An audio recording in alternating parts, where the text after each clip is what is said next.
श्री स्वामी समर्थ महाराज की जय। श्री स्वामी समर्थ महाराजांनी श्रीपाद भट्ट या जीवदान कसे दिले आणि एक मगर होती त्या मगरीला मोक्ष प्राप्ती कशी मिळवून दिली याविषयी आज मी तुम्हाला सांगणार आहे, म्हणून तुम्ही हा व्हिडिओ शेवटपर्यंत नक्की बघा। चला तर मग व्हिडिओला सुरुवात करूया। श्री स्वामी समर्थ महाराज की जय। श्रीपाद भट्ट हा स्वामी समर्थ महाराजांचा खूप मोठा भक्त होता। तो श्री स्वामी समर्थ महाराजांची खूप सेवा करत असे। मग स्वामी त्याला प्रेमाने काय म्हणायचे तर लठ्ठ्या। लठ्ठ्या हे नाव त्याला प्रेमाने स्वामींनी दिलेले होते, म्हणून जेव्हाही त्याला आवाज द्यायचा झाला तर श्रीपाद न म्हणता स्वामी महाराज त्याला लठ्ठ्या असे म्हणायचे। मग स्वामींचे त्याच्यावर खूप प्रेम होते का, कारण स्वामींच्या ऐकण्यानुसार किंवा स्वामींच्या इच्छेनुसार तो तसा वागत असे। मग स्वामींनी एकदा त्याला चंद्रभागेच्या काठी जायला सांगितले आणि जे मनूर हे गाव होतं तिथं जायला सांगून सोबतीला बरेच सेवेकरी न्यायला सांगितले, असं स्वामींनी त्या श्रीपादला सांगितले। मग चंद्रभागे नदीच्या तीरावर तो जेव्हा गेला तेव्हा तिथं चंद्रभागेला महापूर आलेला होता। मग पलीकडच्या तीरावर जाणे हे अवघड झाले होते।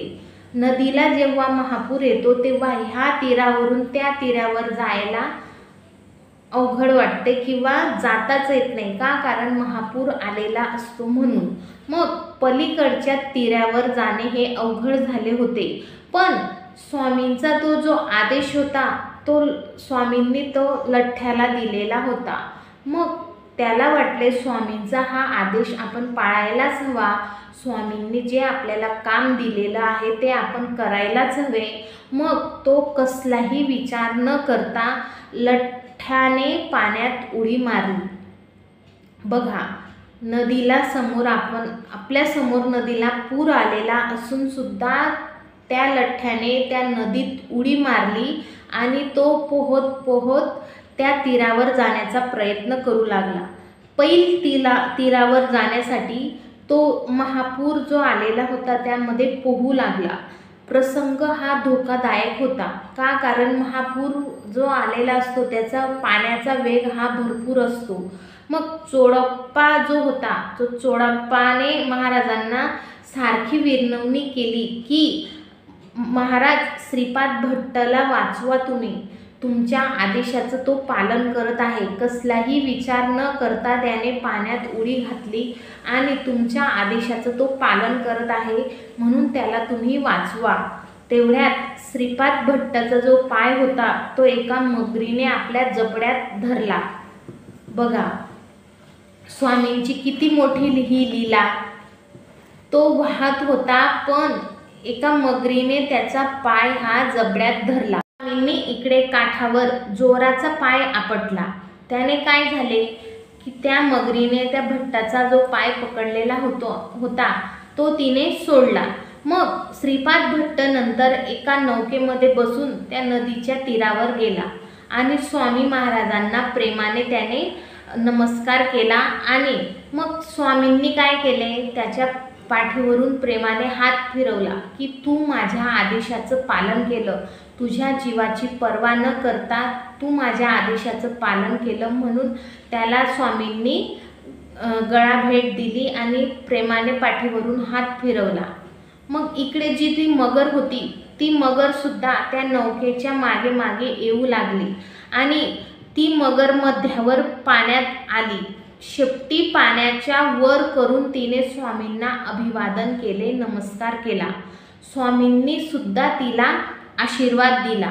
मग ती नौका पाठोपाठ आलेली होती, मग तिला सुद्धा नौकाच्या किनाऱ्यावर यायचे होते। मग ती नौकाच्या किनाऱ्यावर येताच स्वामींना तिने अभिवादन केले आणि स्वामींकडे बघतच तिने डोळे मिटले, म्हणजे तिचे प्राण सोडले। स्वामींच्या साक्षीने तिने तिचे प्राण सोडले, म्हणून तिला स्वामींनी मोक्ष दिला व स्वतः तिचा देह चंद्रभागेमध्ये विसर्जित केला। बघा, स्वामी महाराज आपले इतके दयाळू आहेत की आपली जी चूक झालेली असते तिचा आपल्याला जरी पश्चाताप झालेला असला आणि आपण स्वामींना नमस्कार करून स्वामींचं जे काही आहे त्यामध्ये आपण भाग घेतला किंवा स्वामींचं नामस्मरण असो, सेवा असो, मुक्या प्राण्यांवर दया असो, हे जरी केलं तरी स्वामी महाराजांना ते प्रिय आहे. मग तिला त्याच्या चुकीची शिक्षा मिळाली होती, पण तिने स्वामींच्या समोर पश्चाताप करून देह सोडलेला होता. म्हणून स्वामींनी तिला मोक्ष प्रदान केला व तिचा जो देह सुद्धा चंद्रभागेच्या नदीमध्ये विसर्जित केला. सर्वांच्या डोळ्यांमध्ये भाग्यवान मगरीसाठी अश्रू आले. बघा, ती जी मगर होती ती तिच्या पोटासाठी त्या म्हणजे एखादा जीव मारत असे आणि खात असे, पण तिचं ते केवढं मोठं भाग्य की स्वामींनी तिचं देहसंस्कार केला किंवा स्वामींना तिचा जे प्राण सोडताना स्वामींचे दर्शन झाले. स्वामींचं हे पशुपक्ष्यांवरील जे प्रेम होतं ते पाहून सर्वजण हे स्तब्ध झाले.